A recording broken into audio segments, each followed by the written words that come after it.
Hello मेरे प्यारे बच्चों, तो कैसे हैं आप सब। उम्मीद करते हैं सब बढ़िया होगा। तो प्यारे बच्चों, आज की इस वीडियो में हम लोग शुरुआत करने वाले हैं एक बहुत ही ज्यादा आसान चैप्टर की, जिसका नाम है अलजेब्रिक एक्सप्रेशन। देखो बच्चों, ये चैप्टर इतना ज्यादा सरल है कि आप अगर इसे खुद ही पढ़ लोगे ना तो आपको हर एक चीज समझ में आ जाएगी। बट मैं आपको हर एक चीज स्टेप बाय स्टेप हर एक चीज बताऊंगा। जो चीजें आप समझ तो जाओगे, बट हाँ कुछ चीज आप भूल जाते हो, कुछ चीज आप स्किप कर जाते हो, वो चीज आपको डिस्टर्ब करती है। तो मैं वो चीज हर एक चीज मैं आपको बताऊंगा, स्टेप बाय स्टेप बताऊंगा। हालांकि अलजेब्रिक एक्सप्रेशन को आप क्लास 7th में भी पढ़ चुके हो। क्या बात कर रहे हो सर जी?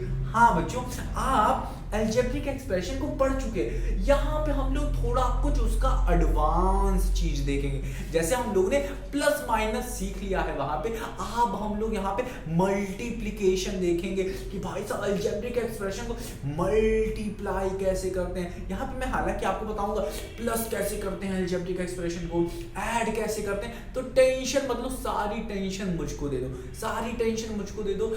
आपको बस पढ़ना है छोटी छोटी चीजें। और ये चैप्टर ना बहुत सरल है, चुटकी बजाते ही खत्म हो जाएगा, बहुत छोटा। इसमें जो चीजें हैं ना बहुत छोटी छोटी चीजें, उसको याद भी रखने की जरूरत नहीं है। बस कुछ चीजें याद रखनी है और आपका चैप्टर खत्म। यूं एकदम हवा हवा हवा हवाई एकदम उड़ेगा। तो प्यारे बच्चों, बहुत ही अच्छा चैप्टर है, मन लगा के पढ़ो, बहुत बहुत बहुत अच्छा है। देखो, इस चैप्टर में कुछ चीजें हैं जो हम लोग को स्टार्टिंग में बहुत ज्यादा पढ़ने की जरूरत है। देखो, अलजेब्रिक एक्सप्रेशन क्या होता है, इसका मतलब अभी हम लोग अच्छे से समझें। पहले एक बेसिक चीज क्लियर कर लेते हैं जो हम लोगों ने पिछली क्लासेस में पढ़ा हुआ है, मतलब क्लास 7 में पढ़ा हुआ है। अब सर जी उतनी दूर चले गए आप, चलो कोई बात नहीं।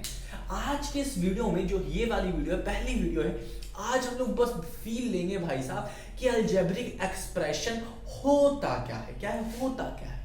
स्टार्ट करें तो चलो बच्चों, स्टार्ट करते हैं अपना प्यारा सा नन्हा सा मुन्ना सा चैप्टर अलजेब्रिक एक्सप्रेशन। और मैं एक चीज बताऊं आपको, ये जो अलजेब्रिक एक्सप्रेशन, अगर आज आपने इसकी फील ले ली, इसको समझ लिया ना, तो मैं बताऊं क्लास 9th हो, चाहे क्लास 10th हो, चाहे क्लास 11th हो, चाहे क्लास 12th हो, सारी जगह आपको यही अलजेब्रिक एक्सप्रेशन यूज होने वाला। मैं तो कहूं कि पूरी जिंदगी में कोई भी एग्जाम भी आप दे दोगे ना, उसमें भी कहीं ना कहीं अलजेब्रिक एक्सप्रेशन का यूज होगा। तो आज ही क्यों नहीं बहुत ही गजब तरीके से पढ़ लेते हैं।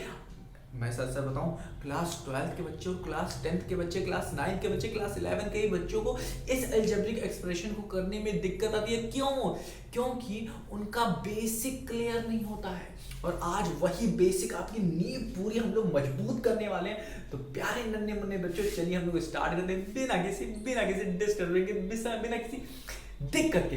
तो मेरे नन्हे मुन्ने प्यारे बच्चों, चलिए स्टार्ट करें। चलो देखो, इस अलजेब्रिक एक्सप्रेशन को स्टार्ट करने से पहले हमें दो ही नन्ही मुन्नी चीजें पढ़नी होती है। वो चीज आपको पता है, जिसको नहीं पता है उसके लिए। वो क्या है? दो चीजें, जादुई चीजें हैं। क्या सदी जादुई? अब मैं जो लिख रहा हूँ अधिकतर बच्चों को समझ में ही आ गया होगा। हाँ, वेरिएबल। अब मैं जो लिखने वाला हूँ सबको पता हो गया होगा, क्या लिख रहा हूँ मैं? कांस्टेंट। अब ये क्या होता है सर जी? ये क्या होता है? ये बहुत ही गजब की चीज होती है। ये वेरिएबल और ये कांस्टेंट, इसका मतलब समझो। पहले मैं एक चीज बताता हूं, ध्यान से सुनो। आप लोगों ने बचपन में, अब देखो एक एग्जांपल ले लेते हैं। जैसे कि मेरा मन है, अभी मैं सोच रहा हूँ, अभी मैं आपसे पूछूं, अरे सोचने वोचने का ना लो सर। देखो, जैसे कि अभी मैं इधर घूम रहा हूँ, ऐसे घूम रहा हूँ, ऐसे जा रहा हूँ, कभी मैं इधर तो कभी मैं उधर, कभी मैं इधर कभी मैं उधर। तो मैं क्या कर रहा हूँ? अपनी प्लेस चेंज कर रहा हूँ। तो मैं कहीं स्थिर नहीं हूँ, मतलब मैं स्टेशनरी नहीं हूँ, मतलब मैं रुका हुआ हूँ। ठीक है, देखो कभी मैं 1 मीटर चला, तो कभी मैं 2 मीटर चला, तो कभी मैं चला ही नहीं। ठीक है, तो कभी मैं इधर, कभी मैं उधर, कभी मैं इधर। तो शरारती बच्चों की तरीके से मैं इधर उधर घूम रहा हूँ। मेरी प्लेस चेंज हो रही है, मेरी पोजीशन चेंज हो रही है। ठीक है, तो मतलब मैं क्या हूं? मैं कांस्टेंट नहीं हूं। देखो कांस्टेंट आया ना, कांस्टेंट शब्द आया। कांस्टेंट मतलब जिसकी वैल्यू फिक्स हो। जैसे कि मान लेते हैं, छोटू सा एग्जांपल ले लेते हैं। जैसे कि समोसा होता है, ठीक है, समोसा खरीदने जाते हो, तो समोसा खरीदने के लिए आप कभी 10 रुपए दे दिए, तो कभी 100 रुपए दे दिए, एक ही समोसे की बात कर रहा हूँ। और कभी आपने 50 रुपए दे दिए, कभी आपने वो 60 रुपए दे दिए एक ही समोसे के लिए। ऐसा कभी होता है? ऐसा कभी होता है कि आप गए समोसा ले भैया जी को, बस भैया भैया जी एक समोसा दे दो, ये लो 100 रुपये, अरे रख लो रख लो, अरे ये लो भैया जी 50 रुपये, अरे रख लो रख लो, अरे भैया जी ये लो 60 रुपये, अरे रख लो रख लो, अरे भैया जी ये लो 70 रुपये रख लो, है वो 10 ही रुपये का, बस मान रहे हैं। तो ये क्या हो रहा है, चेंज हो रही है, समोसे की वैल्यू क्या हो रही है आपके लिए, चेंज हो रही है बार बार। तो ये क्या हो रहा है, वेरिएबल चेंज हो रहा है, चेंज हो रहा है, चेंज हो रहा है, चेंज हो रहा है बार बार। अरे चेंज को समझाने के लिए बताया हूँ, अब ये मत समझ लेना अरे अपने पास बहुत पैसा है, गए 10 रुपया दे दिया, अरे यहाँ पे ले दी, फिर 100 रुपये दे, अरे अपने पास बहुत पैसा है, अरे गए 50 रुपये दे दिया, अरे बहुत पैसा रख लो। ऐसा नहीं करना, ठीक है, ऐसा नहीं करना। अब समझाते हैं वेरिएबल का मतलब क्या, जिसकी वैल्यू बार बार चेंज होती रहती है, उसकी कोई भी वैल्यू फिक्स नहीं है, कुछ भी हो सकती है, 10 20 15 40 50 100 कुछ भी हो सकती है। तो यहाँ पे वेरिएबल का मतलब होता है कि किसी की वैल्यू क्या हो रही है, चेंज हो रही है, बार बार क्या हो रही है, चेंज हो रही है, बड़ी भी हो सकती है, छोटी भी हो सकती है, नन्ही सी हो सकती है, बुद्धि सी हो सकती है, कुछ भी हो सकती है। आगे अब देखो चेंज मतलब, अब देखो वेरिएबल में एक शब्द है आया, वेरिएबल कहां से है, वेरी से आया, क्या है वेरी। वेरी का मतलब ही होता है प्यारे बच्चों चेंज होना, क्या होना, चेंज होना। वेरी मतलब क्या, अरे चेंज हो रहा है, चेंज हो रहा है, चेंज हो रहा है, मेरी पोजीशन चेंज हो रही है। अभी ये मार्कर है, अरे मार्कर यहाँ है, कभी यहाँ कभी वहां, कभी यहाँ कभी यहाँ कभी यहाँ कभी यहाँ, तो इसकी पोजीशन क्या हो रही है, ये क्या हो रही है, ये क्या हो रही है, ये चेंज हो रही है। बट अगर ये क्या है, स्थिर हो जाए, अब कोई भी मार ले इसे, कोई भी ऐसे कर ले, कुछ भी कर ले, बट मैं यहीं पे खड़ा रहूंगा, कोई भी मुझे मार ले, धाए धाए धाए धाए धाए धाए कर ले, ठीक है, या बम भी लगा दे, धाए कर दे, बट मैं ऐसे ही खड़ा रहूंगा, मैं स्थिर रहूंगा, चाहे तूफान आ जाए, कुछ भी हो जाए, मैं यहीं का यहीं खड़ा रहूंगा, तो मतलब कांस्टेंट रहूंगा। समझ में आ रहा है कि, तो जो चीज कांस्टेंट रहती है, जिसकी वैल्यू फिक्स रहती है, जो क्या होता है कभी बदलता नहीं, कभी का कभी नहीं बदलता। अब बताओ कभी का कभी नहीं बदलता वाला क्या होगा, यहाँ पे तो वैल्यू चेंज हो रही थी, मतलब कभी एक, अब देखो यहाँ पे, देखो यहाँ पे देखते हैं पहले, जो कांस्टेंट रहेगा, कांस्टेंट क्या होता है, जैसे 1 जैसे 2 जैसे 3, अब 1 कभी 2 तो बन नहीं जाएगा, जैसे 1 जैसे 2 जैसे 3 जैसे 4। अब जरूरी नहीं है कि ये पॉजिटिव में ही रहे, ये नेगेटिव में हो सकता है -1 -2 -3 -4, ये भी हो सकता है, ठीक है ना, डॉट डॉट डॉट लगा दो, डॉट डॉट डॉट लगा दो। कहने का मतलब ये है प्यारे बच्चों, माइनस में भी हो सकता है और प्लस में भी हो सकता है, पॉजिटिव और नेगेटिव दोनों हो सकते हैं, ठीक है। तो 1 कभी भी 3 नहीं बन सकता, 3 कभी भी 4 नहीं बन सकता, 4 कभी भी -1 नहीं बन सकता। मतलब जो इसकी वैल्यू है ना भाई साहब, ये फिक्स है, इसको मान के चलो ताकत सर जी अब मजा आएगा। मान लेते हैं 1 की ताकत कुछ है, 1 की ताकत थोड़ी कम है, 2 की ताकत उससे ज्यादा है, बट 2 की ताकत जितनी है वो हमेशा उतनी ही रहेगी। 3 की ताकत कितनी है, 3 की ताकत 2 से थोड़ी ज्यादा है, बट जितनी है 3 की ताकत उतनी ही रहेगी, आगे ना। बट यहाँ पे जो वेरिएबल है, वेरिएबल क्या है, यहाँ पे जो वेरिएबल होता है उसकी ताकत कुछ भी हो सकती है, जैसे कि x है किसी की, y है, z है। अब ये x y z a b c d e f, ये क्या बता रहा है कि सबकी, ये जो यहाँ पे ये सब क्या है, ये सारे अल्फाबेट हैं। बट कहने का मतलब ये नहीं है कि जो A B C D E F G H I J K L M N O P Q R S T U V W X Y Z, ये सब जो होते हैं सर जी ये वेरिएबल होते हैं। ये वेरिएबल नहीं बाबू, ये अल्फाबेट होते हैं। ये ए क्या है, अल्फाबेट, ये जेड क्या है, अल्फाबेट, ये वाई क्या है, अल्फाबेट, ठीक है।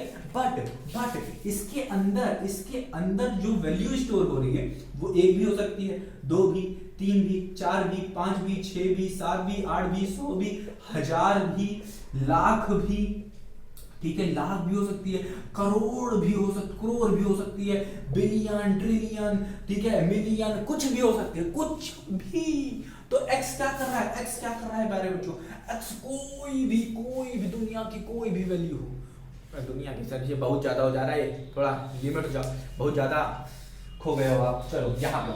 तो x क्या कर रहा है, y क्या कर रहा है, z क्या कर रहा है, a क्या कर रहा है, b क्या कर रहा है, c क्या कर रहा है, ये सारे के सारे कोई भी वैल्यू, कोई फिक्स नहीं है, कोई भी वैल्यू क्या कर सकते हैं, अपने अंदर रख सकते हैं। तो अपने अंदर जो कोई भी वैल्यू रख सकता है, मतलब वेरी कर रहा है ना, 1 को 2 को 3 को चक्कू 5 को छक्कू कुछ भी रख सकता है, तो वेरी कर रहा है। तो इसका मतलब क्या हुआ कि ये सब क्या है, एक वेरिएबल है, इनकी कोई भी वैल्यू फिक्स नहीं। और यहाँ पे 1 2 3 4 5 ये सब क्या है, कांस्टेंट है। अब मुझे लगता है आपको समझ में बहुत ही अच्छे तरीके से हाँ आ गया हो यार सर जी क्या कर रही हो, ठीक है अब समझ में आ गया होगा आगे। तो ये क्या होता है अपना वेरिएबल, ये होता है अपना कांस्टेंट होता है।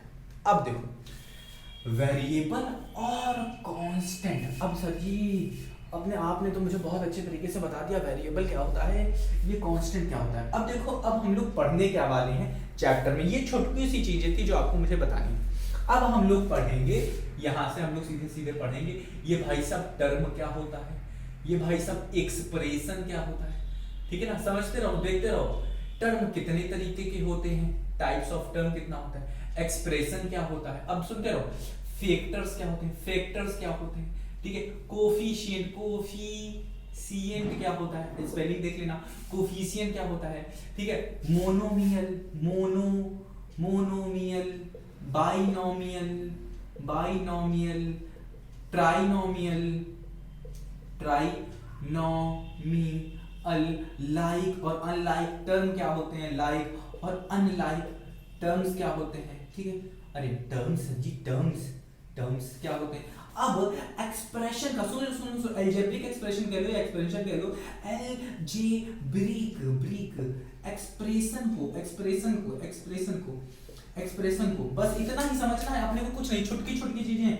अलजेब्रिक एक्सप्रेशन को ऐड कैसे करते हैं, अलजेब्रिक एक्सप्रेशन को सब्सट्रैक्ट कैसे करते हैं, अलजेब्रिक एक्सप्रेशन को मल्टीप्लाई कैसे करते हैं, शायद अब एक्सप्रेशन को डिवाइड कैसे करते हैं, डिवाइड, ठीक है। तो ये सारी चीजें सीखेंगे, ऐड, सब्ट्रैक्ट, मल्टीप्लाई और डिवाइड, बस इतना ही है आपके पूरे के पूरे चैप्टर में, इतनी ही सारी चीजें, कुछ और भी हो सकती है, थोड़ी बहुत और ऐड कर लेते हैं, ठीक है। तो आपको बस देखो हमने ये वाला ये समझा दिया, इसको अगर आप समझ गए ना, ये समझ गए, समझ में आया कि नहीं, समझ में आया कि नहीं।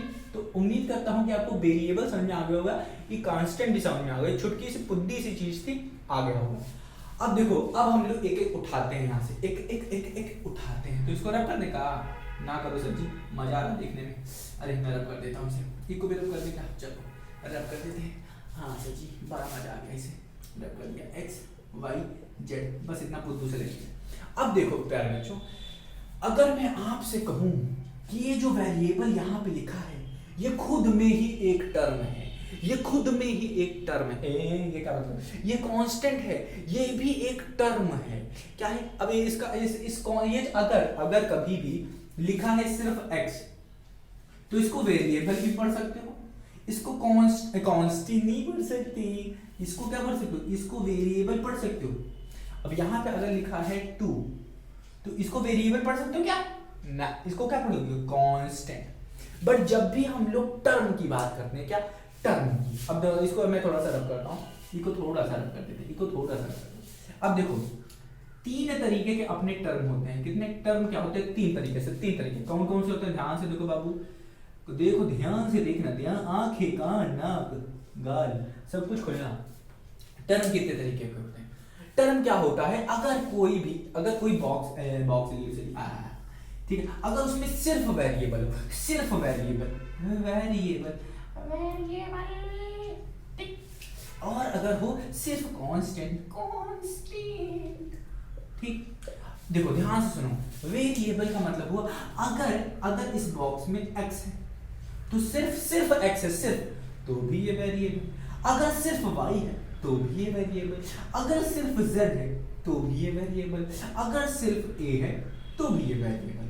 तो ये क्या है, ये वेरिएबल अगर ये है x, y, z और a, ये इंडिविजुअली भी कहलाते हैं क्या, टर्म। सर जी हाँ, ये जो होते हैं प्यारे बच्चों, ये भी कहलाते हैं टर्म, ये भी क्या कहलाते हैं, टर्म। अगर मैं इसको उठा के बाहर निकाल दूं तो पूछा जाए इसमें क्या, ये x एक टर्म है तो कहोगे हाँ एक टर्म है, y एक टर्म है तो कहोगे हाँ एक टर्म है, z एक टर्म है तो कहोगे हाँ एक टर्म है, और ये एक टर्म में कहोगे हाँ ये भी एक टर्म है। तो एक होता है वेरिएबल, सिर्फ देखो ना, यहाँ पे कांस्टेंट लगाएगा ना, कहीं आपका हाँ सिर्फ वेरिएबल दिख रहा है ना, हाँ चल। अब कांस्टेंट का मतलब, कांस्टेंट मतलब सिर्फ कांस्टेंट, वेरिएबल मतलब सिर्फ वेरिएबल। अब क्या हुआ, कांस्टेंट का मतलब क्या हो जाए, x क्या ले जाए, जैसे 3 हो गया, y क्या हो गया, मान लेते हैं 2 हो गया, z क्या हो गया, मान लेते हैं 4 हो गया, और a क्या हो गया, मान लेते हैं ये 6 हो गया। तो सिर्फ अगर इंडिविजुअल कांस्टेंट वैल्यूज लिखी हैं तो ये कांस्टेंट टर्म हो जाएगा, सिर्फ कांस्टेंट टर्म हो जाएगा।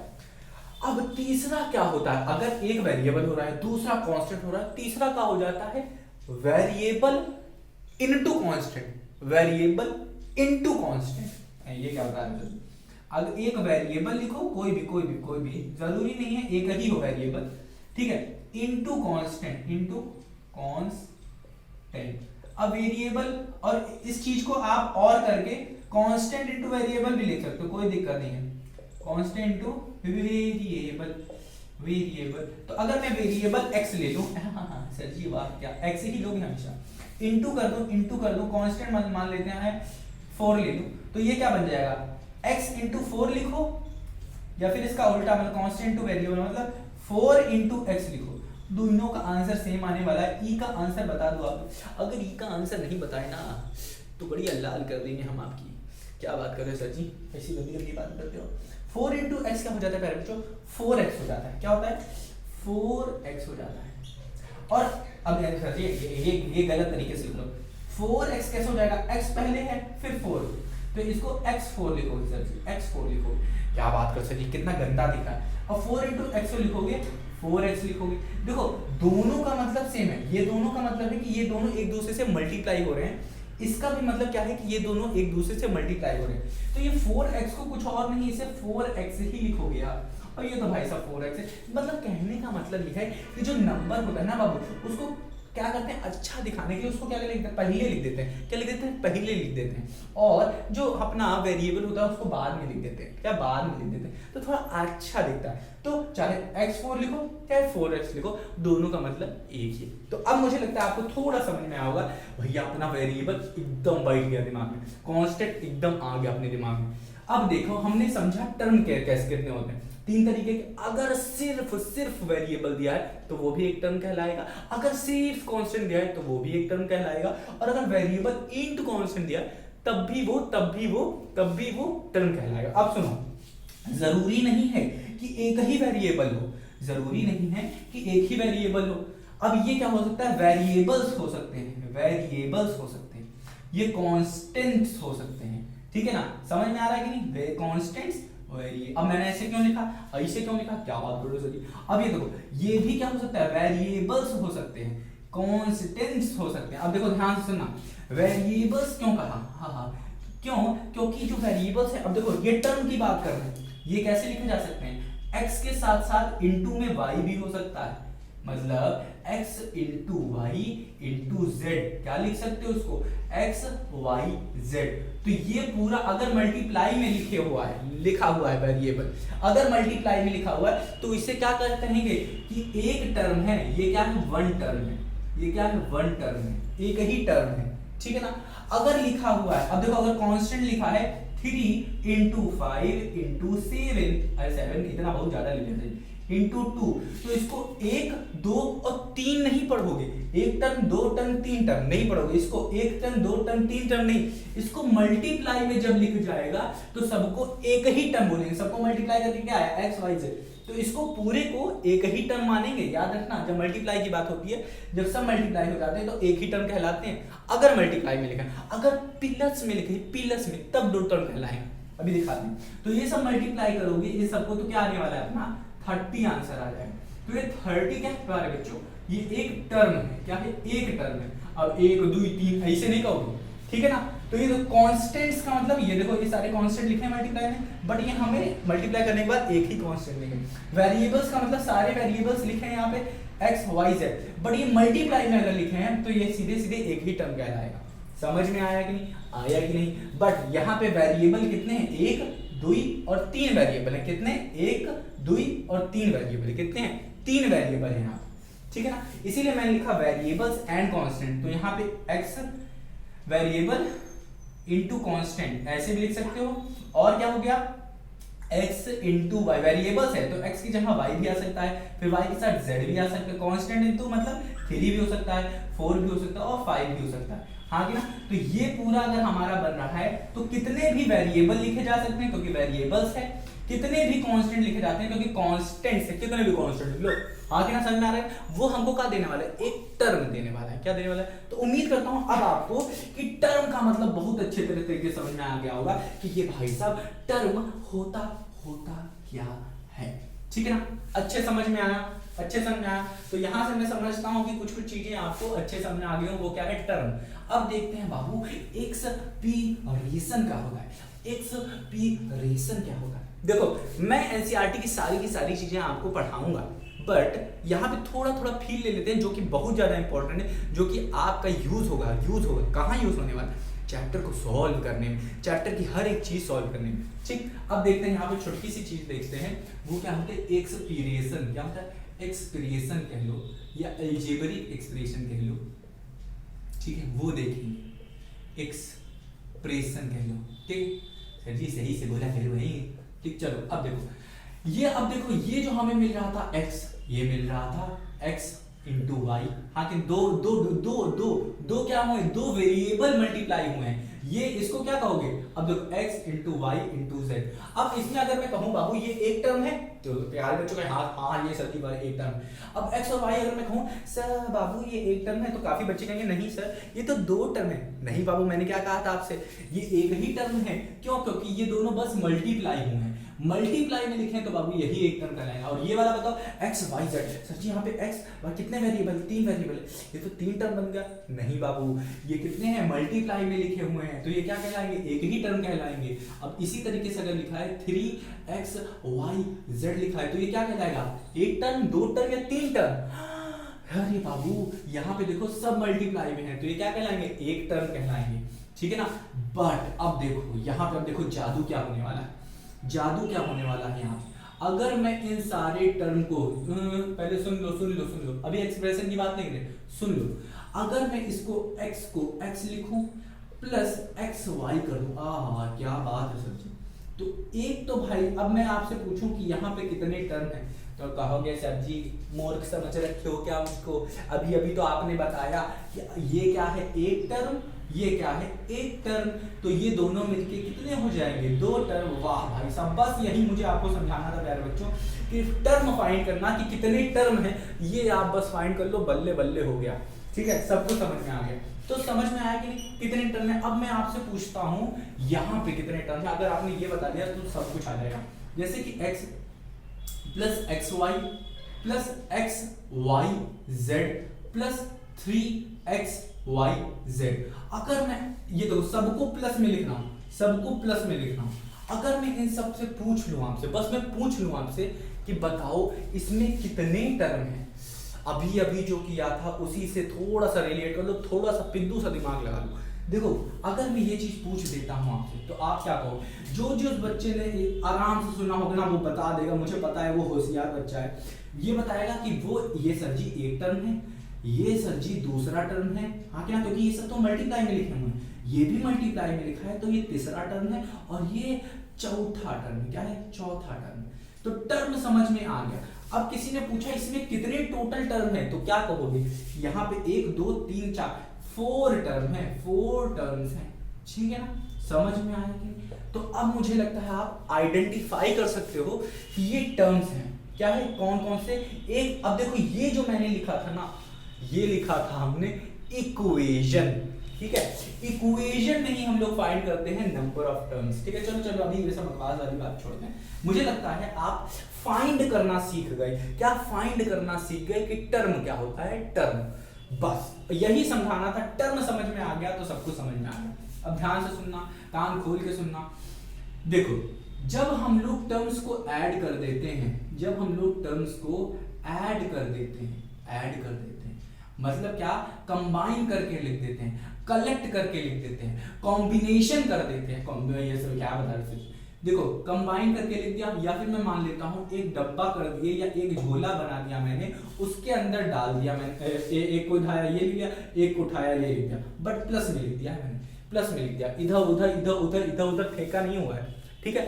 इसको क्या किया, इन दोनों में कुछ करेक्शन मैंने बना दिया, प्लस लगा दिया, तो मैंने क्या लिखा है x में प्लस किया xy, तो ये बन गया अपना क्या एक्सप्रेशन बन गया, क्या बन गया एक्सप्रेशन बन गया, एक्सप्रेशन बन गया, जिसमें हम लोग वेरिएबल और कांस्टेंट का यूज किए पड़े हुए हैं। कांस्टेंट तो नहीं यूज किए हैं, हम मान लेते हैं कि यहाँ पे बाबू 3 भी लगा दिया यहाँ पे। हाँ एक और चीज बताना है, जब भी हमारे वेरिएबल के साथ, जब भी हमारे वेरिएबल के साथ अगर कुछ भी नहीं होता है, यहाँ पे जैसे 3 4 5 6 7 अगर कुछ भी नहीं लिखा हुआ, इसका मतलब ये नहीं है कि यहाँ पे 0 है, इसका मतलब है कि यहाँ पे 1 मल्टीप्लाई है, 1 मल्टीप्लाई है, ठीक है। 1 मल्टीप्लाई होगा तो 1 हो ना हो तो इसे y z x ही लिखोगे हमेशा।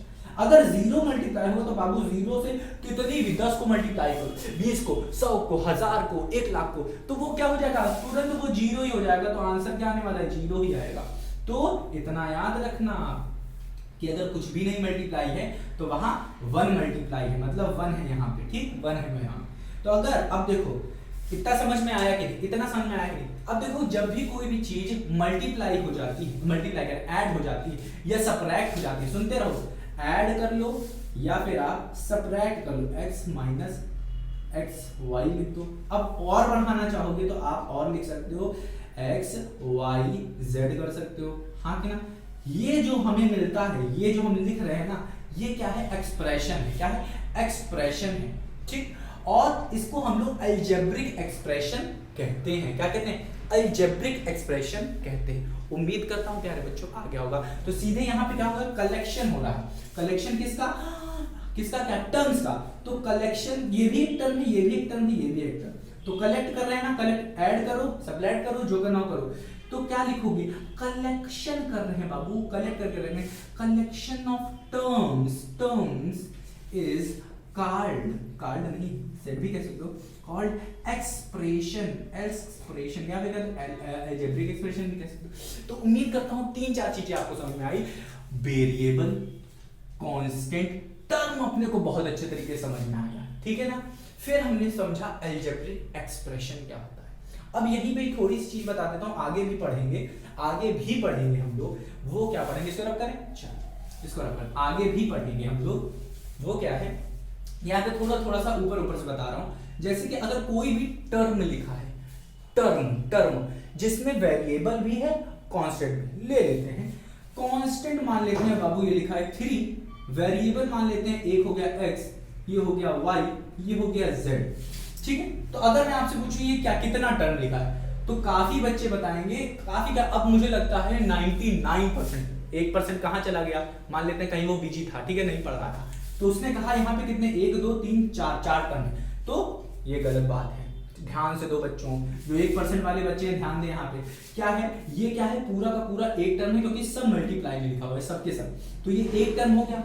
अब देखो समझ में आया कि टर्म क्या होता है। चलो अब यहाँ पे पूछता है, एक चीज पूछता है कि न्यूमेरिकल कोफिशिएंट बताइए इस टर्म का। न्यूमेरिकल, लाइटिया चली गई बाबू, मुझे लगता है आपको दिख रहा है कि नहीं, एक बार देख लेते हैं, नहीं तो हमको क्या करो, कमेंट सेक्शन में बोल डालोगे सर जी कुछ नहीं दिख रहा। तो अब मुझे लगता है थोड़ा सा डिम हो गई लाइट, बट चलो यहाँ से थोड़ी सी मैं तेज कर देता हूँ, देखते हैं तेज होगी कि नहीं कैमरे से। अरे बाबू तेज हो जा, हाँ अब थोड़ी सी तेज हुई है।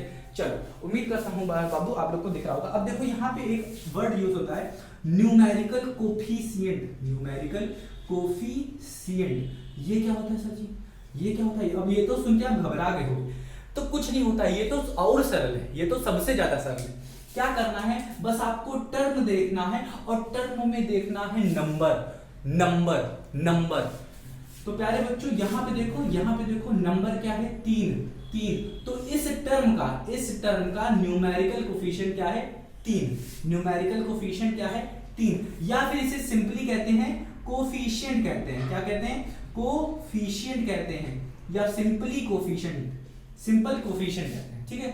अब अगर मैं आपसे कहूं, अब देखो 3x plus 4y plus 7z, अगर मैं आपसे कहूं x का कोफिशिएंट बताओ, तो अब तो आप बता दोगे क्या होगा, 3।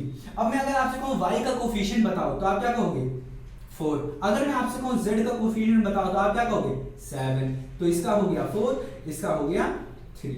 तो उम्मीद करता हूं प्यारे बच्चों आपको समझ में आया होगा। अब यहाँ पे आपका मैं टेस्ट ले लेता हूँ, ठीक है, क्या करूंगा, टेस्ट ले लेता हूं कि अब आप मुझे बताओ 3xyz में 3xyz में वेरिएबल कौन है और कांस्टेंट कौन है, बता दो मुझे। अब ये अगर बता दिए तो आज आपको लड्डू मिलेगा मम्मी की तरफ से। चलो अब बताओ। अब मुझे लगता है काफी लोगों को पता चलेगा होगा ये क्या लिखा है। ये तो भाई साहब क्या है, अपने कांस्टेंट है, और ये x भी, y भी, z भी, तो ये तीनों के तीनों क्या है, अपने वेरिएबल है। क्या है, वेरिएबल। उम्मीद करता हूं मेरे बच्चों आया होगा। ये x y z वेरिएबल है, ये 3 क्या है, कांस्टेंट। इसी तरीके से एक और एग्जांपल ले लेता हूं ताकि आपको और अच्छे समझ में आए। जैसे 5x a b, तो इसमें अगर मैं आपसे x b इंटू 4 अगर ये ऐसे लिखा हुआ, तो अगर मैं आपसे कहूं कि बताओ कि इस टर्म का कोफिशिएंट क्या है, तो भाई साहब अब हो सकता है काफी बच्चे कहते हैं सर जी 5 है। क्या है, 5 है, 5 कोफिशिएंट है। तो क्या रे बच्चों आपका, देखो आपने सही तो बताया बट ये गलत है। क्यों? क्योंकि जितने भी नंबर मल्टीप्लिकेशन में लिखे होते हैं उन सब को मल्टीप्लाई करना होता है। तो इधर 4 और ये वाला 4 मल्टीप्लाई में, तो ये सीधू जाएगा, इससे मल्टीप्लाई होगा। ठीक है ना। मल्टीप्लाई का मतलब क्या है, यहाँ पे क्या लिखा हुआ है, 5 मल्टीप्लाई का मतलब 5 a से मल्टीप्लाई, a b से, b c नहीं यहाँ पे x था, x into a into b into 4 लिखा है। तो 5 भी सब में मल्टीप्लाई, तो 5 को 4 से मल्टीप्लाई कर सकते हो, हाँ कि ना। 5 4 जा, पहले लिखोगे 20, फिर x a b, तो यहाँ पे लिखोगे x, यहाँ पे लिखोगे x a b। तो इस टर्म का कोफिशिएंट कितना है, 20 है, ना कि 5। उम्मीद करता हूं आ गया होगा आपको। तो ये होता है प्यारे बच्चों हमारा क्या, कोफिशिएंट। अब इसी तरीके से ही हमारा होता है क्या, यहाँ पे कहते क्या है कि जो टर्म होता है, अब देखो सुन लेना, ध्यान सुना, टर्म में जितने भी कांस्टेंट होते हैं, मान लेते हैं ये लिखा है 3xyz, ठीक है, टर्म, ये है टर्म। इसके अंदर जितने भी वेरिएबल होते हैं, जितने भी कांस्टेंट होते हैं, ये सारे के सारे क्या होते हैं, इस टर्म के क्या बोल रहे थे, फैक्टर्स होते हैं। क्या होते हैं, फैक्टर्स होते हैं। अब समझना फैक्टर्स क्या होते हैं। जैसे कि 3x y और z है, तो यहाँ पे कितने फैक्टर्स हैं, नंबर ऑफ फैक्टर्स पूछोगे तो 3 भी एक फैक्टर है, ये भी एक फैक्टर है, ये भी एक फैक्टर है, ये भी एक फैक्टर है। तो ये कितने नंबर ऑफ फैक्टर्स, अगर मैं पूछूं नंबर ऑफ फैक्टर्स कितने हैं, फैक्टर्स कितने हैं, ठीक है। इस टर्म में, एक टर्म में तो आप कहोगे 4 फैक्टर्स हैं, 4 फैक्टर्स हैं, फैक्टर्स, ठीक है। एक है 3, एक है x, एक है y, एक है z। इसका फैक्टर्स का मतलब क्या होता है कि यहाँ पे कितनी वैल्यूज लिखी हैं जिससे कि ये 3x y z क्या हो जाए, डिवाइड हो जाए। तो अगर मैं z लिख दूं तो ऊपर से कुछ डिवाइड हो जाएगा, हाँ ये देखो चला गया, हाँ कि अगर मैं नीचे y ले लूं, ठीक है, तो ये y कट जाएगा, हाँ कट गया। अगर मैं z ले लूं तो z कट जाएगा, अगर मैं x ले लूं तो x कट जाएगा, अगर मैं 3 ले लूं तो 3 कट जाएगा, हाँ कि ना। तो कितने हो गए, 1 2 3 4, कितनी वैल्यू ले सकते हो, सिर्फ आप 4, तो 4 फैक्टर है। अब अगर मैं यहाँ पे a ले लूं, जैसा वो a, तो क्या a फैक्टर है 3xyz का, नहीं है। क्या है, नहीं है a। क्योंकि क्या हो रहा है, a किसी को काट ही नहीं पा रहा है, तो यहाँ पे ऊपर कहीं a नहीं है, इसका मतलब यहाँ पे ऊपर होना चाहिए। तो ऊपर जितने भी होंगे नंबर या वेरिएबल्स, सबका कॉम्बिनेशन क्या होगा, हमारा फैक्टर्स बन जाएगा उस टर्म का। तो उम्मीद कर रहा हूं आपको फैक्टर्स समझ में आएगा। इसी तरीके से अगर मैं कहूं 2x में बताओ कितने नंबर ऑफ द वेरिएबल्स हैं और कितने फैक्टर्स हैं, वेरिएबल कितने हैं, कांस्टेंट, तो आप कहोगे एक यहाँ पे ये 2 कांस्टेंट है और x क्या है हमारा वेरिएबल। बट यहीं पे अगर मैं बताऊं कि नंबर ऑफ फैक्टर्स क्या है, इस 2x के कितने नंबर ऑफ फैक्टर्स हैं, नंबर ऑफ, तो आप कहोगे 2, एक है 2 खुद और एक है x खुद, तो ये 2 फैक्टर्स हैं। इसको पूरा क्या कहोगे, एक टर्म कहोगे, हाँ कि ना। उम्मीद करता हूं आपको समझ में आया हो, ठीक है ना। तो अब मैंने समझ लिया क्या कि वेरिएबल क्या होते हैं, कांस्टेंट क्या होते हैं, टर्म्स क्या होते हैं, इक्वेशन क्या होते हैं। इक्वेशन अलजेब्रिक इक्वेशन कह रहे हैं, एक्सप्रेशन, एक्सप्रेशन क्या होते हैं, अलजेब्रिक एक्सप्रेशन। एक्सप्रेशन क्या होता है, जब टर्म्स को कलेक्ट कर देते हैं, जब टर्म्स को ऐड कर देते हैं, जब टर्म्स को सब्ट्रैक्ट करते हैं तो वो इक्वेशंस बन जाती हैं, ठीक है ना। या सिर्फ सीधा एक वर्ड याद रखना, कलेक्शन ऑफ टर्म्स क्या है, collection of terms, terms is algebraic expression या फिर एक्सप्रेशन। तो उम्मीद करता हूं प्यारे बच्चों आपको समझ में आया होगा, ये सारी चीजें समझ में आ गई होंगी, कांस्टेंट क्या है, वेरिएबल क्या है, ठीक है ना, टर्म्स क्या है। तो इसको मैं अब रब करता हूं। चलो अब यहीं पे छोटी सी चीज, बस मैं एक चीज बताने की कोशिश करता हूं, सारी चीजें पढ़ेंगे डिटेल में अच्छे से, बस यार पढ़ाने की जरूरत नहीं है बट पढ़ेंगे। जैसे कि लाइक और अनलाइक टर्म क्या होते हैं, ये थोड़ा सा बता देता हूं और फिर थोड़ा सा एडिशन बता दूंगा, फिर खत्म करेंगे। जैसे कि अगर मैं लिखूं 3x, ठीक है ये लिखा है मैं, अब इसी के साथ मैं ऐड कर दूं, ध्यान से कान खोल के सुनना, अगर मैं ऐड कर दूं 3x का स्क्वायर, ये क्या कर दिया सर जी। यहां पे प्यारे बच्चों काफी बच्चों को पता होगा, यहां पे मैंने क्या किया है, यहां पे x 2 बार मल्टीप्लाई हुआ जबकि यहां पे x एक ही बार है, इसका मतलब है 3 इंटू x, हाँ क्या, अगर 2 बार x लिखे होते हैं तो उसके जो ऊपर की पावर होती है, पावर कह लो या फिर एक्सपोनेंट कह लो, कुछ भी आप कुछ भी कह लो, आपके लेवल के लिए कुछ भी कह लो, हम तो कहेंगे क्या एक्सपोनेंट या फिर कह लो आप पावर, क्या कह लो पावर। तो ये जो पावर होती है अगर सेम बेस है, मतलब सेम चीजें नीचे लिखी हुई है और ऊपर क्या है, ऊपर कोई भी लिखा, जैसे कि x लिखा है और ऊपर लिखा है हमारा 2, इनटू में लिखा है x और ऊपर लिखा है 3 मतलब क्या पावर या एक्सपोनेंट। तो क्या रूल क्या था, क्या जो आपने पढ़ा था वो क्या था कि ये दोनों, इन दोनों में से क्या करो, बस एक ही वैल्यू को ले लो, x को ले लो और ऊपर जितने भी वैल्यू लिखे हैं उन्हें ऐड कर दो, x प्लस मतलब 2 प्लस 3, तो ये क्या हो जाएगा x की पावर 4 या एक्सपोनेंट 5। ये रूल है, ये रूल है, इससे कुछ छेड़खानी नहीं कर सकते हो। तो इसी तरीके से यहाँ पे भी क्या हुआ, इन दोनों को हमने क्या किया, 3 लिखा, x इंटू एक्स क्या हो गया, x का स्क्वायर, 1 प्लस 1 हो गया ना, इधर का भी 1 लिखा, इधर का भी 1, तो ये गया 3x का स्क्वायर। तो ये सारी चीजें बताने की जरूरत नहीं थी मुझे, बट मैंने आपको बताया, ठीक है। अब मैंने लिखा, फिर यहाँ पे मैंने लिखा 4zy लिख दिया, ये मैंने मान लिया कि ये इसको कलेक्ट करके मैंने लिखा है, कलेक्ट करके, तो इसको मैंने माना एक ये एक्सप्रेशन। इसी तरीके से प्यारे बच्चों मैंने लिखा 4x लिखा मैंने, और मैंने फिर अब देखो ध्यान सुनो, 4x यहाँ मैंने ऐसे लिखा, 4x नहीं 4zy लिखा मैंने, फिर मैंने लिखा 4x स्क्वायर लिखा, फिर मैंने लिखा 2x लिखा। ध्यान से सुनो, ये मैंने लिख दिया। अब मैंने आपसे कहा कि इसमें इन दोनों में से लाइक टर्म बताइए, लाइक और अनलाइक टर्म बताइए, इन दोनों को कंपेयर करिए, कंपेयर करना है आपको, इन दोनों में से लाइक बताइए और अनलाइक टर्म बताइए। तो अभी तो आप कहोगे सर मेरे साथ ऐसे खेल मत खेलो, मुझे तो आपने अभी तक लाइक भी नहीं बताया है और अनलाइक भी नहीं बताया है, तो पहले लाइक टर्म बताओ और अनलाइक टर्म बताओ तभी तो मैं आपको बताऊंगा। हाँ बच्चों, तो मैंने अभी तक आपको लाइक भी नहीं बताया है और अनलाइक भी नहीं बताया है, बस एक्सप्रेशन बताया है कि एक्सप्रेशन क्या होता है। तो चलो अब बताना शुरू करते हैं, ठीक है। माफी चाहूंगा आपसे, ठीक। अब देखो यहाँ पे ध्यान से देखो, लाइक टर्म वो होते हैं, कान खोलो यहाँ पे, लाइक टर्म वो होते हैं जिन दो टर्म में से, इन दोनों में से कोई भी टर्म ऐसा बताओ, सुनो, इन दोनों में से ऐसा टर्म बताओ जिनके टर्म्स में वेरिएबल, बस इसी पे ध्यान देना है आपको, वेरिएबल, कांस्टेंट पे ध्यान मत दो, कांस्टेंट कुछ भी हो, कुछ भी 10 हो, 15 हो, 20 हो, 40 हो, 50 हो, 100 हो, कुछ भी, कांस्टेंट पे ध्यान मत दो, वेरिएबल पे ध्यान दो, x y z।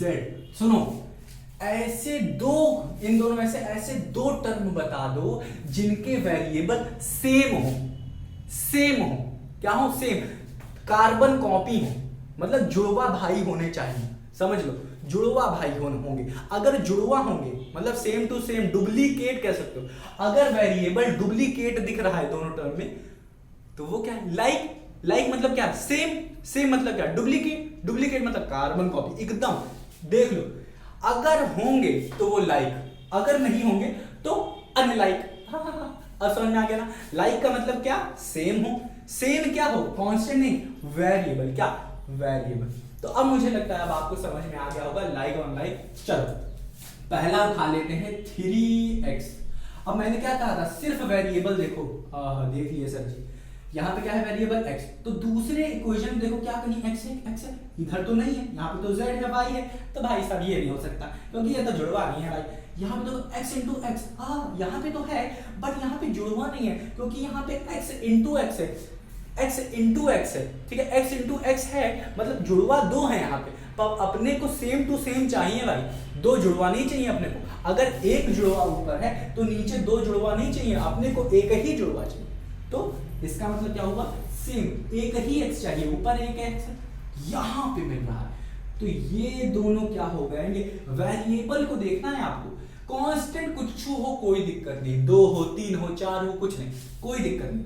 तो अगर दो हैं मतलब सेम है, सेम है, तभी क्या कर सकते हो, इन दोनों को क्या कर सकते हो, अगर मैं इन दोनों इक्वेशन को ऐड कर रहा होता, अगर मैं ऐड कर रहा होता तो जानते हो कैसे ऐड होता, पहले लाइक लाइक टर्म लेते, कैसे ऐड होता, लाइक लाइक टर्म को पहले लोगे और फिर ऐड करोगे, लाइक लाइक टर्म का बॉक्स बनाओगे और ऐड करोगे। कैसे बनाएंगे बॉक्स, देखो पहले इधर लिया 3x तो ले लोगे 3x, किसके साथ ऐड करोगे, हमेशा हमेशा लाइक टर्म के साथ, तो लाइक ये है तो ऐड करोगे 2x में, ठीक है ना, तो ये एक बॉक्स बन गया। फिर लिखोगे यहाँ पे प्लस, फिर इसके लिए 3x स्क्वायर के लिए आप क्या करोगे, वो बनाओगे बॉक्स, तो क्या हुआ 3x स्क्वायर, तो लिख दिया 3x स्क्वायर। अब बताओ x स्क्वायर कहीं है, ये देखो 4x स्क्वायर, इसमें से निकाल लिया 4x स्क्वायर, हाँ कि ना 4x स्क्वायर, तो ये एक बॉक्स बना दिया। अब इसको भी मुझे क्या करना, लिखना है, प्लस में लिखना है। अब देखो यहाँ पे 4zy है, तो ये 4zy, कहीं पे भी zy है, इस 4 से मतलब नहीं है, ये हो सकता है 6 भी हो सकता था, हमें इससे मतलब है, तो क्या लिखोगे, पहले 4zy लिखा, प्लस में क्या लिख दिया, ये 6zy, तो ये बन गया अपना बॉक्स। अब कैसे करेंगे इसको सॉल्व, इसको कैसे करेंगे सॉल्व, तो अब देखो यहाँ पे 4zy के 4 भाई हैं, यहाँ zy के 6 भाई हैं, तो यहाँ पे 4 भाई, यहाँ पे 6 भाई, ठीक है। यहाँ पे कैसे करते हैं, भाई भाई नहीं खेलते हैं, सही से बताते हैं आपको। क्या करना रहता है कि आपको ये दोनों ऐड कर लेना, ऐड में लिखा है तो इन दोनों को ऐड कर लेना रहता है, तो ये ऐड हो जाएगा, ये ऐड हो जाएगा, तो बन जाएगा ये 10zy। यहाँ पे 4 भाई हैं और इधर 6 भाई हैं, सेम टू सेम डुप्लीकेट, 4 और 6 मिलकर डुप्लीकेट क्या हो गए, 10 हो गए। इसी तरीके से यहाँ पे भी 3x स्क्वायर के कितने भाई हैं, 3, x स्क्वायर के कितने भाई हैं, 4, तो दोनों मिलके हो गए कितने, 7, ये क्या था, प्लस प्लस लिख दिया। इसी तरीके से ये देखो 3, x कितने हैं, 3, यहाँ पे कितने हैं, x 2, तो 2x और 3x मिलके कितने हो गए, 5x, कितने होंगे 5x, तो इसको क्या लिखोगे, प्लस में। तो ये आ गई अपनी अच्छी खासी वाली इक्वेशन, बहुत ही अच्छे तरीके से हमने इन दोनों को ऐड करना सीख लिया। सबट्रैक्ट में क्या होता है, बस इतना याद रखना, सबट्रैक्ट में क्या होता है कि जिसमें हम लोग जिसको हम लोग सबट्रैक्ट कर रहे होते हैं, जैसे इसको मैं सबट्रैक्ट कर रहा हूं, तो क्या होता है, ध्यान सुनना, यहां सबका साइन चेंज हो जाता है, बस क्या होता है, सबका साइन चेंज होता है। अगर ये प्लस में है तो इसका साइन बन जाता है माइनस, ये है प्लस में तो ये बन जाता है माइनस, ये है प्लस में तो ये भी बन जाता है माइनस। दिखाता हूं क्या होता है, दिखाता हूं मैं, रब करूं, चलो इसको रब कर देते हैं। क्या होता है, ध्यान से सुनो। अब क्या होगा, ध्यान सुनो, साइन चेंज हो गया, तो अब क्या होगा, ये है 3x लिखा मैंने, ये 3x किसके साथ सबट्रैक्ट या ऐड होगा, अपने लाइक वाले के साथ, तो लाइक वाला क्या है 2x, बट 2x के साथ क्या लिखा है, प्लस, बट हम लोग कर क्या रहे हैं, माइनस कर रहे हैं, माइनस, तो इसके साथ जो ओरिजिनल साइन होगा वो चेंज हो जाएगा और वो क्या बन जाएगा, माइनस, ठीक है ना। तो ये अपना लिख देंगे यहाँ पे माइनस लिख देंगे, ठीक है ना, माइनस किसके साथ, 2x के साथ। प्लस के लिए सेम रहता है, जो साइन दी रहेगी वही लिख देंगे। माइनस में क्या होता है, माइनस कर रहे हैं, घटा रहे हैं, तो सारी साइनें चेंज हो जाती हैं, तो माइनस कर दिया। इसी तरीके से 3x के साथ क्या होगा, पहले लिखेंगे क्या, पहले लिखेंगे हम लोग यहाँ पे, अब यहाँ पे साइन देखेंगे इसके साथ क्या लिखा है, तो इसके साथ 3x स्क्वायर, इसमें में से हम लोग को क्या माइनस करना है, क्या 4x स्क्वायर, तो 4x स्क्वायर के साथ ओरिजिनल साइन है प्लस का, बट लिखेंगे क्या, चेंज हो गया -4x का स्क्वायर लिखेंगे। अब फिर आ गया हमारा प्लस का 4zy। अब हमें करना क्या है, माइनस करना है। किसके साथ करोगे, इसके साथ। अब ये देखो यहाँ पे क्या है, यहाँ पे ओरिजिनल साइन क्या था प्यारे बच्चों, प्लस का, कुछ नहीं था प्लस का, बट ये क्या हो माइनस में, तो ये क्या है आ जाएगा हमारा माइनस। तो हम लोग क्या लिखेंगे, -6zy, -6zy। प्लस था मतलब कुछ भी नहीं था यहाँ पे कुछ भी नहीं था, सब्ट्रैक्ट करना है, मुझे सब्ट्रैक्ट करना है, तो ये यहाँ के साइन क्या हो जाएगा, माइनस हो जाएगा, तो यहाँ पे माइनस लिखेंगे। अब कर सकते हो आप, करो इसको इसके करोगे तो बड़ी संख्या क्या है ये, तो इसका हम लोग साइन लेंगे ये, और ये बचाएगा 2zy। इसी तरीके से यहाँ पे देखो 3x² और -4x², बड़ा क्या है माइनस वाला, तो -x², सिर्फ एक x² बचेगा, ठीक है ना। यहाँ पे ऐसे लिखो, यहाँ पे देखो बड़ा कौन है 3x, तो 3x का साइन आएगा मतलब प्लस का, इधर एक चला गया तो सिर्फ आ जाएगा x, तो बचा कितना अपना ये। तो उम्मीद करता हूँ कि आया होगा, जरूरी नहीं कि सारे बच्चों को आए, तो टेंशन मत लो, एकदम राइट धर, इतना सा भी आप टेंशन मत लेना, क्योंकि ये सारी चीजें हम लोग फिर से पढ़ने वाले हैं, सारी एक एक करके हर एक चीज पढ़ेंगे, जो एनसीईआरटी में लिखा हुआ है सारी की सारी चीजें पढ़ेंगे। तो टेंशन मत लो, एग्जाम्पल भी सॉल्व करेंगे, क्वेश्चन भी सॉल्व करेंगे, स्टेप बाय स्टेप सारी एक्सरसाइजेस करेंगे, तो टेंशन एकदम ना लेना। बहुत सरल था, मैंने आपको कुछ भी यहाँ पे नहीं बताया, रटने वाली यहाँ पे कोई भी चीज नहीं थी, सिर्फ मैंने समझाया आपको, वेरिएबल बताया क्या होता है, कांस्टेंट बताया जो पढ़ के आए थे, टर्म बताया है, टर्म होता क्या उसकी फील बताई, एक्सप्रेशन बताया, ऐड कैसे करते हैं, बस इतना बताया और कुछ नहीं बताया। कोई बड़ी बड़ी चीजें नहीं बताई मैंने, कुछ भी नहीं, और बड़ी चीजें हैं भी नहीं यहाँ। तो अब हम लोग पढ़ेंगे अच्छे से अपने एनसीईआरटी में क्या क्या चीजें बताई गई है। यहाँ पे एक छोटी सी नन्ही से मुन्नी सी और चीजें बता देता हूँ, ताकि ये पूरा का पूरा क्या हो, थोड़ा सा पूरा चैप्टर का एक समरी बन जाए। देखो जब एक टर्म होता है, एक टर्म मतलब क्या, अगर x लिखा है, अगर y लिखा है, xy लिखा है, zy(x) लिखा है, या फिर 3xy लिखा है, तो मतलब मल्टीप्लाई पे सब लिखे हुए हैं ना। अगर एक टर्म है तो उसको एक नाम देते हैं, जादुई नाम देते हैं, उसको कहते हैं मोनोमियल कहते हैं, मोनोमियल कहते हैं। बट अगर दो टर्म कहीं दिखने लगते हैं, दो टर्म मतलब जैसे कि x लिखा है, x में ऐड कर दिया y, अब इसी तरीके से 3x लिखा है, 3x में ऐड कर दिए 1, ठीक है ना। ये कांस्टेंट है, ये कांस्टेंट है, वेरिएबल और कांस्टेंट का मिक्सअप है ये वाला। और अगर लिखा है x प्लस 3xy लिख दिया, तो ये सब क्या हो जा रहे हैं, दो टर्म, एक ये है एक ये। मैंने बताया ना कैसे पहचानते हैं कि कितने टर्म है किसी टर्म में, मतलब कितने टर्म है किसी कोई एक्सप्रेशन में, ये एक्सप्रेशन है, हाँ कि ना। इसमें कितने टर्म है, एक दो, सब में कितने, दो। तो दो जब टर्म होते हैं तो उसे बाइनोमियल कहते हैं। इसी तरीके से तीन टर्म जब आने लगते हैं, अब देखो यहाँ पे पावर्स नहीं है, सब में पावर्स सिर्फ एक है, जरूरी नहीं एक ही हो।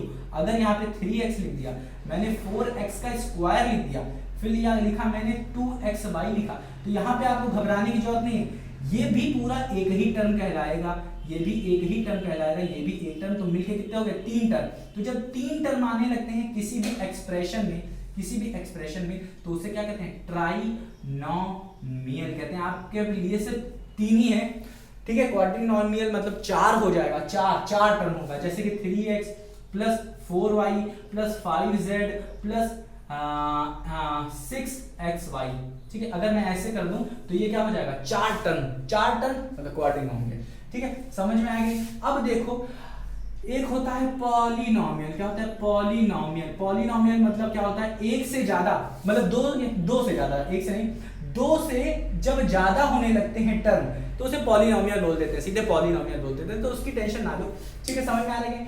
तो ये हो जाता है कुछ एक अलग टर्म्स का एक अलग नाम, एक जादुई नाम। अगर एक टर्म तो मोनोमियल, दो टर्म तो बाइनोमियल, तीन टर्म तो ट्राइनोमियल। तो अब ये मोनोमियल को बाइनोमियल से कैसे मल्टीप्लाई करते हैं, मोनोमियल को मोनोमियल से ये क्या सच्ची होता है, देखो एक हो गया मोनोमियल मतलब x ले लेते हैं, एक हो गया मोनोमियल y, हाँ, तो ये क्या हो गया, एक ये मोनोमियल, एक ये मोनोमियल मल्टीप्लाई होंगे तो अपने को क्या देने वाले हैं, एक मोनोमियल ही देंगे, तो बस यही सीखना है कि मोनोमियल को मोनोमियल से कैसे मल्टीप्लाई करते हैं, मोनोमियल को बाइनोमियल से कैसे मल्टीप्लाई करते हैं, बाइनोमियल को खुद से बाइनोमियल से कैसे मल्टीप्लाई करते हैं, ट्राइनोमियल को मोनोमियल से कैसे मल्टीप्लाई करते हैं, ट्राइनोमियल को बाइनोमियल से कैसे मल्टीप्लाई करते हैं, और ट्राइनोमियल को ट्राइनोमियल से कैसे मल्टीप्लाई करते हैं। ये देखें बहुत ही ज्यादा मजा आने वाला है। कुछ नहीं है, बस अपने को छोटे छोटे से कॉन्सेप्ट याद रखने हैं बस, और कुछ नहीं। तो उम्मीद करता हूँ प्यारे बच्चों ये पूरा का पूरा छोटकी सी समरी इस पूरे की पूरे चैप्टर की जरा सी पहले ही लेक्चर मैंने आपको बताने की कोशिश की कि क्या क्या पढ़ेंगे हम लोग, कितनी सरल सरल चीजें, बस इससे ज्यादा कुछ नहीं पढ़ेंगे, कुछ भी नहीं पढ़ेंगे, बस इतना ही था और कुछ नहीं था। थोड़ी थोड़ी और चीजें हैं, छोटी की मोटी चीजें हैं, वो सारी चीजें यहीं पे है जो पढ़नी रहेगी।